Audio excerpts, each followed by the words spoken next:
اترا، مگر ان سرکش جنات میں ایک گروہ ایسا بھی تھا جو مومن تھا، جو اللہ کی عبادت کرتا تھا اور اس فساد سے بیزار تھا۔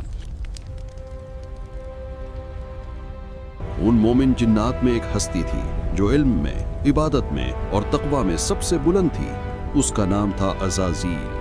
جی ہاں، وہی عزازیل جسے بعد میں دنیا ابلیس کے نام سے جاننے والی تھی۔ مگر اس وقت وہ ابلیس نہیں تھا، وہ اللہ کا مقرب بندہ تھا۔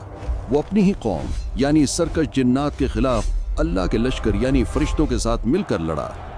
عزازیل نے فرشتوں کے اس لشکر کی قیادت کی۔ یہ وہ جنگ تھی جس کا تصور محال ہے۔ ایک طرف سرکش آتشی جنات، دوسری طرف نوری فرشتے اور ان کا عبادت گزار سپہ سالار عزازیل۔